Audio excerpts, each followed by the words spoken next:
Vor 3 Monaten landete ein Fall auf meinem Schreibtisch, der mich dazu zwang, alles, was ich über Loyalität und Verrat dachte, zu überdenken. Die Geschichte begann mit einem Anruf in der Redaktion. Eine weibliche Stimme, die vor Tränen zitterte. Mein Hund hat mich angegriffen. Der gleiche Hund, den ich vor 8 Jahren als Welpen gerettet habe. Niemand glaubt, dass er so etwas tun könnte. Als ich diese Geschichte zum ersten Mal hörte, dachte ich, das kann einfach nicht sein. Ein Hund, der vor dem Tod gerettet wurde, greift Jahre später seinen Retter an? Das klang eher wie die Handlung eines Hollywood-Thrillers als wie eine wahre Geschichte aus der russischen Provinz. Aber die Dokumente, die ich bekommen konnte, erzählten eine ganz andere Version der Ereignisse. Larisa Michailowna Krupskaja arbeitete als Tierärztin in einer kleinen Stadt in der Nähe von Twer. Mit 42 Jahren war sie die Person, zu der man sterbende Tiere brachte, wenn andere Ärzte hilflos waren. Die Nachbarn scherzten, dass sie zu Hause einen richtigen Zoo habe. 3 Katzen, 2 Papageien, eine Schildkröte und ein Aquarium mit Fischen. Aber Hunde hatte sie nie gehabt. Ich hatte immer Angst vor großen Hunden, gestand mir Larisa Michailowna, als wir uns im Bezirkskrankenhaus trafen, wo sie sich in Rehabilitation befand. Seit ich als Kind im Hof von einem Schäferhund gebissen worden war, hielt ich mich lieber von ihnen fern.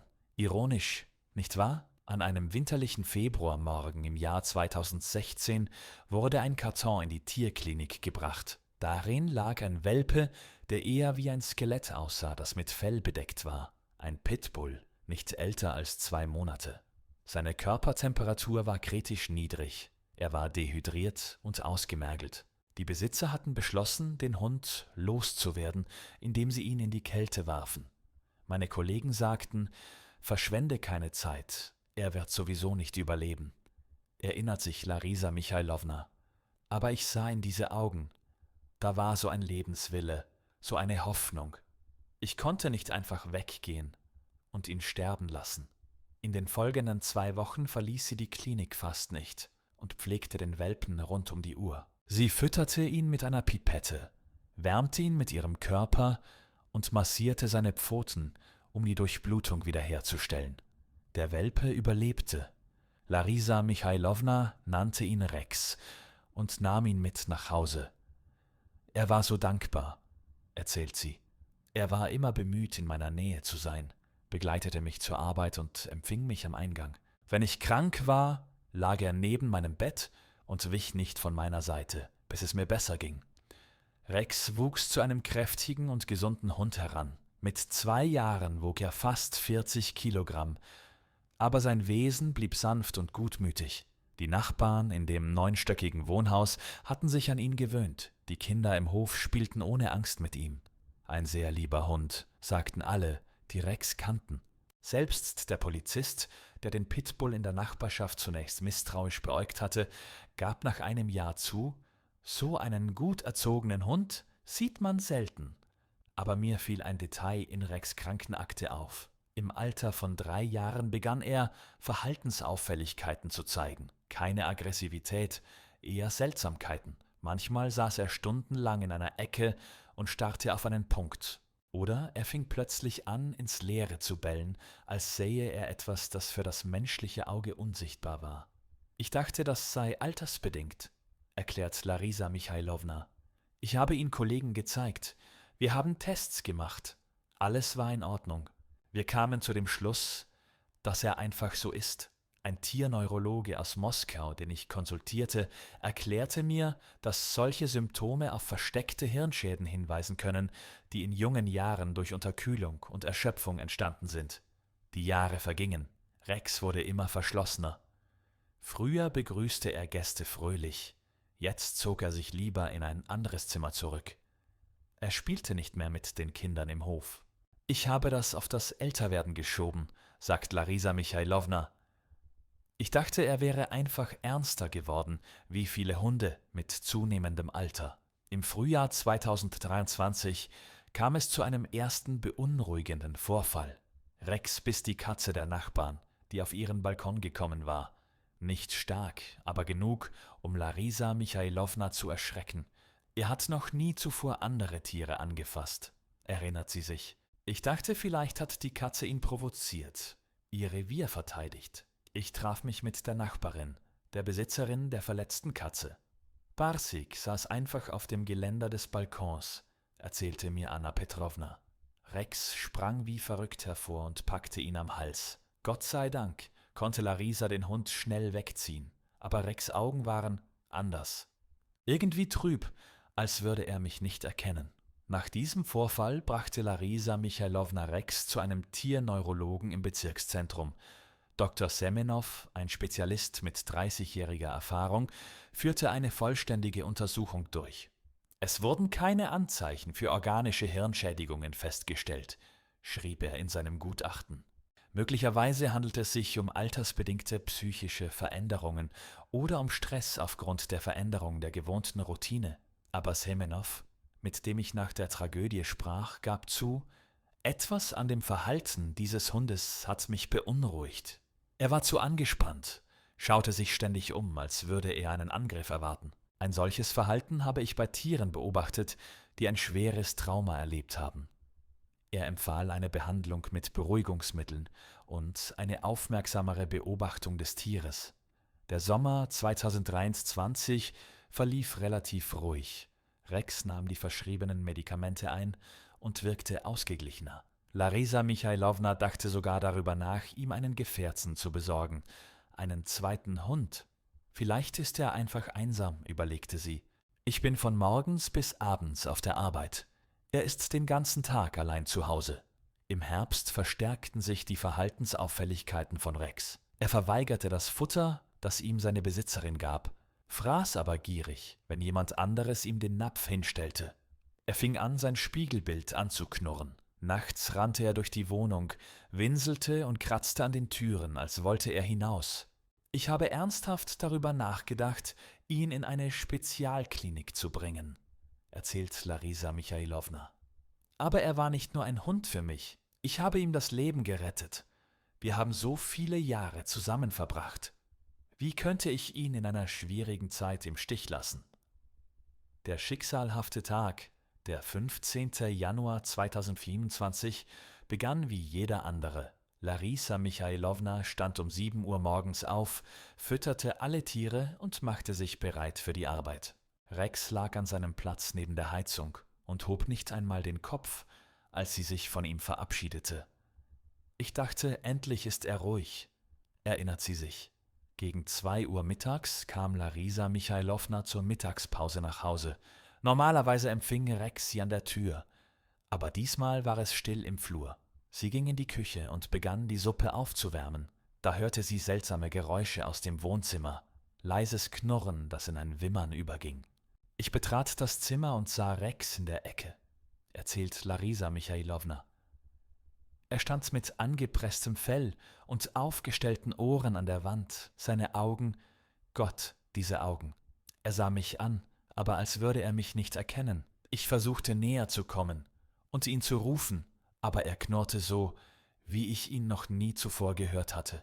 In den nächsten Minuten versuchte sie, den Hund zu beruhigen, sprach leise mit ihm und näherte sich ihm langsam. Rex zog sich immer weiter in die Ecke zurück. Sein Knurren wurde immer lauter, und dann brach etwas in seinem Kopf zusammen. Er stürzte sich ohne Vorwarnung auf mich, flüstert Larisa Michailowna. I didn't even have time to understand what was happening. 40 kilograms of weight crashed down on the woman, knocking her off her feet. Rex grabbed her left arm, then her shoulder. Larisa Michailowna screamed, trying to push the dog away, but the strength was unequal. I thought, that's it. This is the end, she says. The worst part wasn't the pain, but the fact that Rex was doing this. My Rex, the one I saved. A phone call saved her. Rex was distracted by the sound and loosened his grip. Larisa Michailowna managed to break free and lock herself in the bathroom. Through the door she could hear the dog rushing around the apartment, knocking over furniture and howling. With trembling hands, she dialed the emergency vet service. The team that arrived found Rex in the hallway. He was lying motionless, breathing heavily with foam coming out of his mouth. This is typical of an acute psychotic episode in animals, explained veterinarian Igor Volkov, who responded to the call. The dog was in a state close to coma. We administered strong sedatives and transported him to the clinic. Larissa Mikhailovna spent 2 weeks in the hospital. She had multiple lacerations, damaged tendons in her left arm, and a concussion. The physical injuries are healing, but the psychological scars will remain forever. I still flinch when I hear a dog barking outside, she admits. Rex had to be put down. The veterinary report was unequivocal. Acute behavioral disorder of unknown etiology with a high risk of repeated aggressive episodes. The autopsy revealed changes in the structure of the brain that could have been either congenital or acquired as a result of early trauma. We did everything we could to save him, Dr. Semenov, the head veterinarian at the clinic, told me. But sometimes the damage is too deep to be repaired. The tragedy is that the signs of the disease only appeared years later, when it was too late to change anything. Rex's case received widespread coverage in the local press. Animal rights activists were divided into 2 camps. Some claimed that the Pitbull's aggression was caused by improper training, while others insisted on the breed's genetic predisposition to sudden fits of rage. But the truth, as is often the case, turned out to be more complicated than any simple explanation. Neurovet Maria Kulikova from the Moscow Academy of Veterinary Medicine, who studied the case, explained to me severe hypothermia and exhaustion during a critical period of brain development could have caused microdamage to neurons. This damage may not manifest itself for years and then lead to sudden behavioral disorders. 3 months later, Larissa Mikhailovna returned to work. Her hands have not yet fully recovered, but she is treating animals again. I can't blame Rex, she says. He didn't choose to be sick. I saved him as a puppy, and he gave me 8 years of love and devotion. What happened in the end is not his fault. There are no more dogs in her house, only cats, parrots, and aquarium fish. But on the bookshelf stands a photograph, a young woman hugging a Pitbull puppy. It was Rex in the days when he was just learning to walk after his illness. It was true happiness, says Larissa Mikhailovna, and I am grateful for every day we spent together. This story made me think about the nature of loyalty and betrayal. Rex didn't betray his owner. He was sick. Larissa Mikhailovna was not naive. She was human. Sometimes love requires us to take risks, even knowing that the risk may turn out to be tragic. Today, when I see stray animals on the streets, I remember Rex's story. Each of them could have been a loyal companion, but each carries its own pain, its own hidden traumas. Rescue is not only a matter of kindness, but also of enormous responsibility for the consequences. Perhaps if Larissa Mikhailovna had known back then, in the winter of 2016, what her decision to save a dying puppy would lead to, she would have done things differently. Or maybe not. I would have done the same thing, she told me as we parted, because 8 years of happiness are worth the risk. The story of Rex and Larissa Mikhailovna did not end with his death. In the months that followed, I continued my investigation, trying to understand if the tragedy could have been prevented. I managed to find people who had known the dog from the beginning, and their stories revealed new and unexpected details. Valentina Sergeyevna Ponomareva, a pensioner who lives upstairs, was the first to notice Rex's strange behavior back in 2019. I walk my dachshund Juchka every morning, the thin woman with a piercing gaze told me, and I saw how Rex behaved on walks. At first, he was a normal puppy, playful, curious, but then something changed. Valentina Sergeyevna kept a kind of observation diary. Not on purpose, she just wrote down interesting moments from her neighbors' lives. May 28, 2019. She reads from a worn notebook. Today, Rex barked at a pigeon sitting on a bench 40 meters away from him for half an hour. Larissa couldn't calm him down. He never paid any attention to birds before. August 15, 2019. Rex refused to take his usual route. He resisted and whined. Larissa tried to lead him through the park. He walked normally. The next day, the same thing happened. Valentina Sergeyevna remembers how surprised she was at the time. It was as if the dog saw something we didn't notice. These notes led me to consult an animal behavior specialist, Dr. Andrei Maximov, a zoopsychologist with 20 years of experience, carefully studied all the case materials. Classic signs of a progressive neurological disorder, he concluded. The animal is gradually losing the ability to respond appropriately to familiar stimuli. But the most interesting discovery awaited me in the archives of the veterinary clinic. Nurse Tatyana Viktorovna, who had been working there for 15 years, recalled an episode from Rex's puppyhood. When he was about 4 months old, he fell off the couch during an examination. He hit his head on the metal leg of the table. We thought it was nothing serious. Puppies are resilient. But now, looking back, I realized that maybe that blow also affected his brain development. The skulls of small dogs are still soft, and any injury can have long-term consequences. This information was not included in Rex's medical records. Back then, no one paid attention to such details.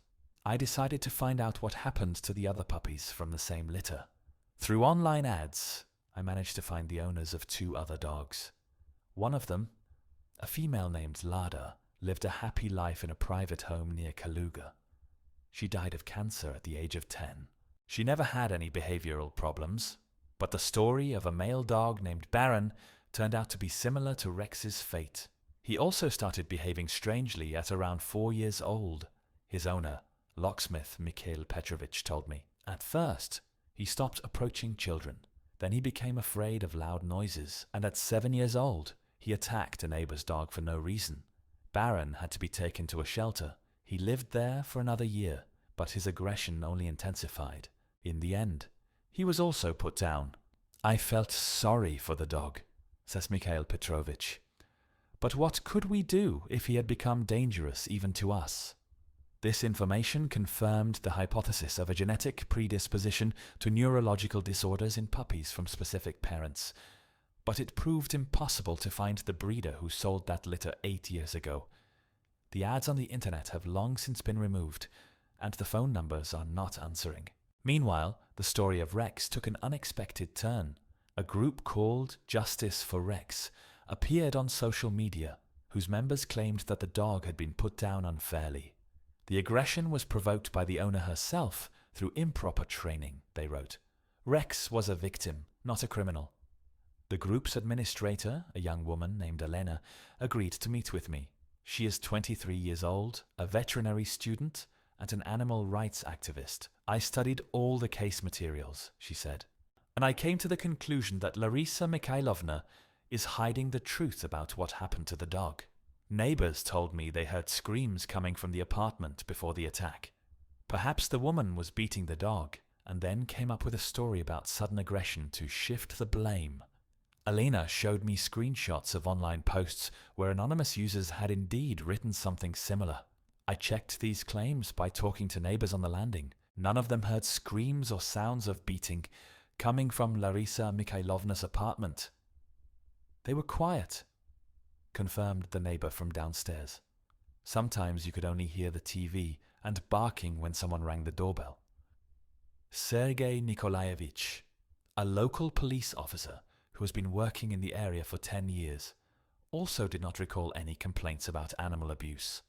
Larisa Mikhailovna was a model tenant. There were never any problems with her. I myself saw her walking her dog. She treated it like a child. But the online campaign was gaining momentum. Fake accounts appeared, spreading rumors about the animal-killing veterinarian. Larisa Mikhailovna began to be recognized on the streets, with some passers-by pointing at her. She had to change jobs and move to another neighborhood. The most painful thing is the accusations of cruelty, Larisa Mikhailovna confessed to me when we met for the second time.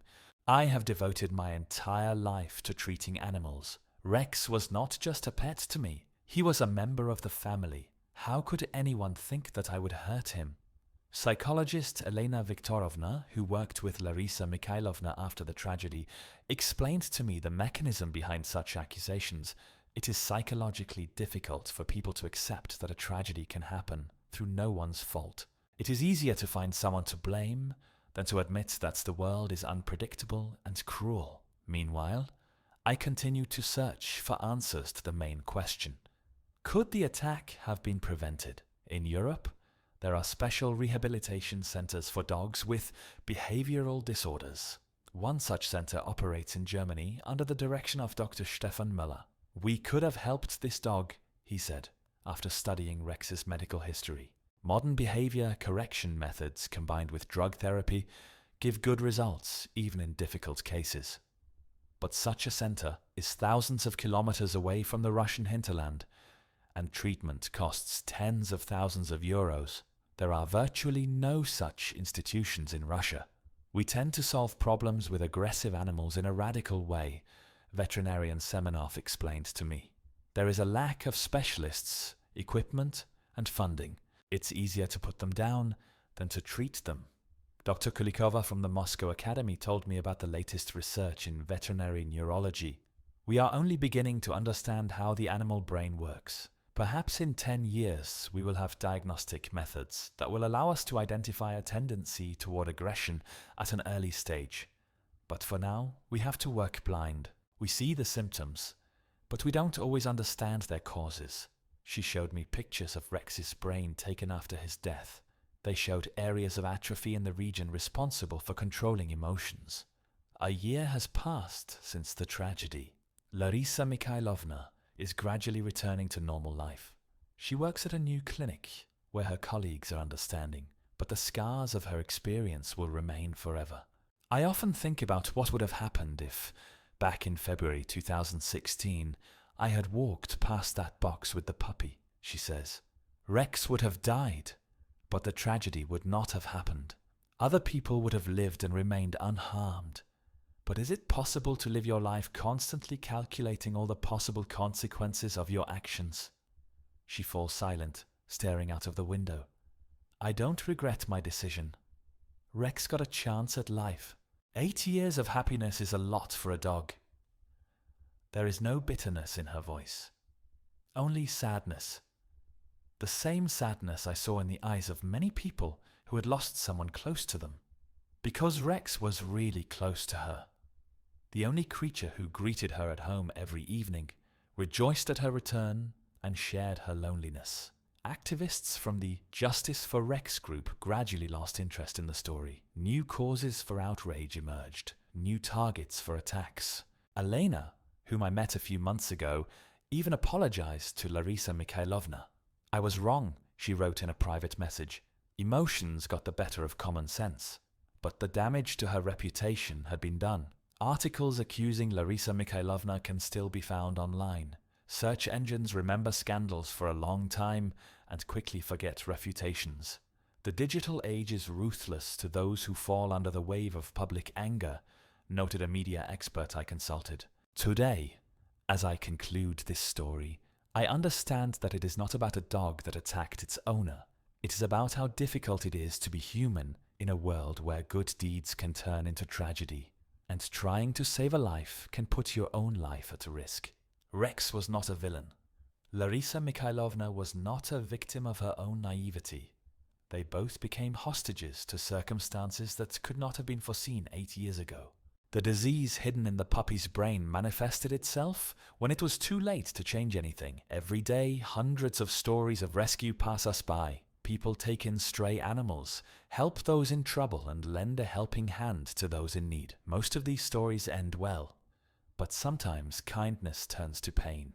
Does this mean we should stop helping? Turn away from the suffering of others to protect ourselves from possible consequences? Larisa Mikhailovna gave a clear answer to this question. No. The world will become a colder place if we start to be afraid to do good. Animals live in her new home again. 2 cats, a parrot, and a fish tank. She doesn't have a dog yet, but Larisa Mikhailovna doesn't rule out getting a puppy someday. Not now, she says, but maybe in the future, if I meet someone who really needs help. Rex's story taught me that life is not black and white. There are grey areas where there are no right answers, where you have to make choices without knowing the consequences. And in these areas, the only guide is your conscience. 3 months ago, I thought I was investigating a story of betrayal. Today, I realize it was a story of love. The love of a woman for an animal she saved. The love of a dog for a person, which did not disappear even when illness destroyed his mind. And that true love sometimes requires us to make the most painful decisions. Perhaps that is the main lesson of Rex's story. Not to stop taking risks for others, but to be prepared to take responsibility for the consequences of our choices, even when those consequences turn out to be tragic.